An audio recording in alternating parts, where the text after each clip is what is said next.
Ayan, so nandito tayo ngayon sa MGM Game Farm. Siyempre, kasama natin si Master Lucky Temple. Ayan, so si Master Lucky Temple, kilala naman to sa mga mga Lucky Gold. Master, ayan shoutout sa mga viewers natin. Shoutout sa Kanokopa TV. Ayan, follow nyo po yan si Lucky Master sa Facebook. Sa Facebook, Lucky Temple. Sa YouTube, mga kalaki, Master Lucky TV. Ayan, so sa mga naghahanap at mahilig sa mga gold na alam nyo naman na winning line, message nyo lang siya. Ayan, doon kayo makakahanap ng mga gold na siguradong magbibigay din sa inyo ng panalo. Ayan. Kasama natin, ayun yung may-ari ng MGM, ayun. Ayun Tsaka yung may-ari ng Balagbag Game Farm. So iikutin natin, Master, kung ano ba yung mga magagandang materyales dito. Nagbubulahan pa yung dalawa Ayun, nagbubulahan. Ikot muna tayo. Balikan na lang. Tinignan nyo kalaban.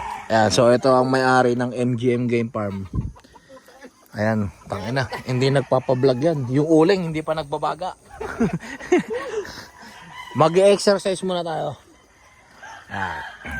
Ito, syempre, may-ari ng Balagbag Game Farm. At Lodski Poultry Supply. Ayan. Yun yung uling, Sa awa ng Diyos. Medyo 3 uling na yung nagbabaga. Ari ko. Yeah, so makikita nyo naman, syempre, unang gusto natin sa manukan, malinis. At maaliwalas. Yan. So itong si MGM Game Farm, hindi to nagbebenta ng manok. Pero ngayong national season, magbebenta na to. Kumaga, kalahati benta, kalahati panlaban. Ayan. Ang sarap dito, pre, no? Sariwa. Kung wala na akong gagawin, di ako uwi.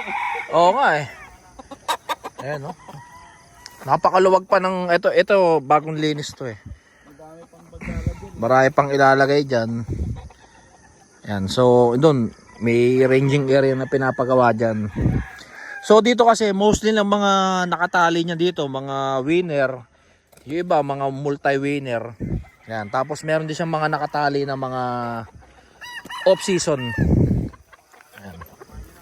So syempre hindi naman siya nagbe-breed nang alam niya na hindi talaga winning line.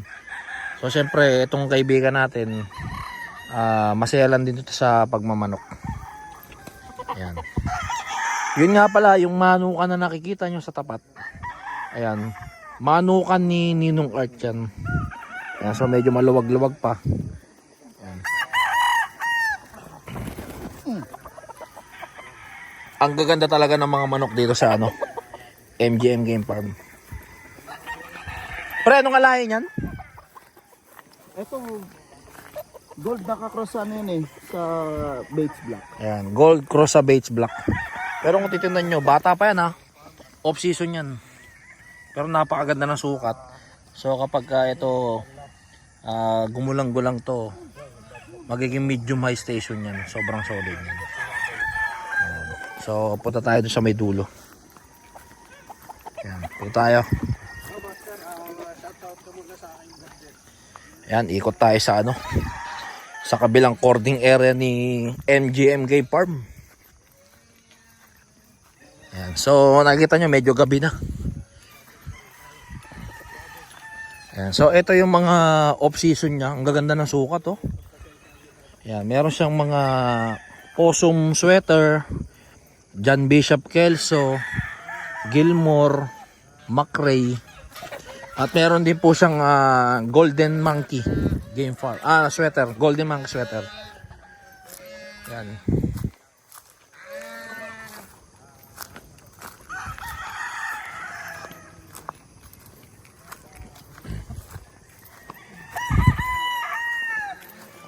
So dito sa MGM Game Farm, mga nasa 200 plus TP or 300 TPs ang kakasa dito. Ayan. So syempre isa sa mga nagustuhan natin dito, bukod sa manok, is yung ranging area niya. Napakataas ng net nasa 18 feet. Ayan. Dito tayo. Hindi pa tapos Yan o. Pero syempre kapag ka ito na-set up, naiayos na yung mga tipi, napakasarap sa pakiramdam niyan. Yan o, si Lucky Temple Game Farm. Yan. Naka-Bitmin Pro rin yung aso nila dito. Iniinom yung... Oo, ayan o. Bitmin Pro. Ayun, luwag oh. Sobra to pre, solid.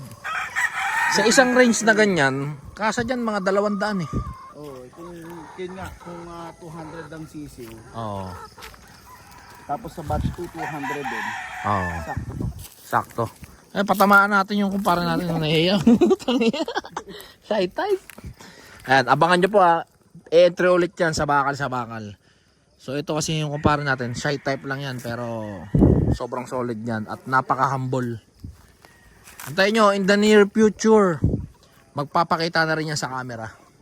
So sa ngayon, pipitik-pitikan lang muna natin yan. Yan. Ano yan pre, paano diskarte dyan? Bubungkalin yan?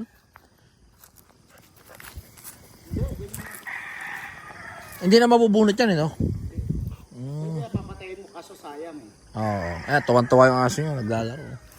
Ayan, so ito yung ranging area na hatiin niya sa dalawa. Diyan, tsaka dito. Tapos ang taas, 18 feet. Pero 20 feet yan. Ayan, 20 feet yan. Kumbaga, hindi pa lang niya na iisasagad.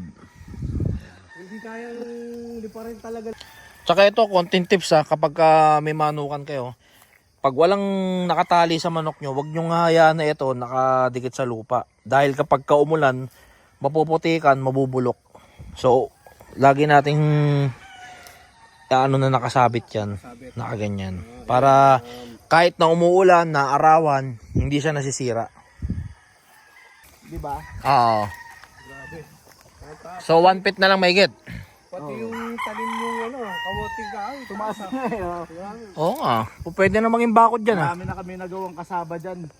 Malaki na Eto? to, sir. Dami na naman eh. Sa ilalim yan, bubungkalin lang yan. Sigurado dami na naman na ito. Oo. Kahoy. Grabe, ang taas oh. Meron to na. Halos mga 15 feet. Sigurado dami na naman yan. Oh. Yan, Kasi yung kinuha namin mababa pa. Nakagawa kami kasaba eh. 2 tray. Oh. Ayan, kaya hindi nahihirapan magkabit dito. Ang sikreto dyan, merong scaffolding. Yun. Itataas pa yan. Kailangan mo pre, dami tayo dito.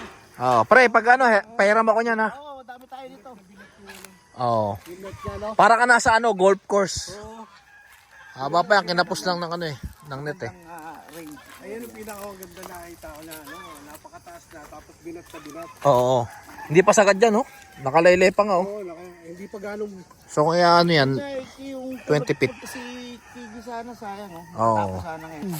Yan. So, dito sa MGM Game Farm, nakaplano na kagad yung mga, yung mga Bible study natin. So, siyempre, kailangan meron tayong venue na paglilipatan. So, kapag ka doon medyo mainit-init na, ngayon, maggagabi, dito naman tayo. Yan, sa ilalim ng puno ng mangga. Mangga. Oo. Maganda nga talaga dito. Tapos ito, gagataan na natin yan.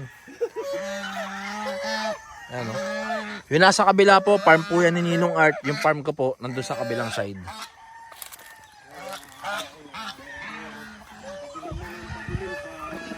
Ayan, so medyo bibitinin ko lang po kayo. At abangan nyo po yung susunod nating episode. Magbabalag po tayo dito ng maaga. So ito, pahapyaw lang po natin to. So maraming salamat po sa lahat ng sumusuporta sa Kanokma TV. Balik YouTube po ulit tayo. At i-follow nyo po yung bago kong Facebook, Kanokma Vlogs. Ayan. At syempre maraming salamat kay Master Lucky Temple. All the way from Quezon City, dumayo pa yan dito sa Montalban para makabanding tayo. Suportahan din po natin yung mga kaibigan natin kagaya ni Master Lucky Temple. Ayan. Maraming salamat po sa lahat ng nanonood at hanggang dito na lang.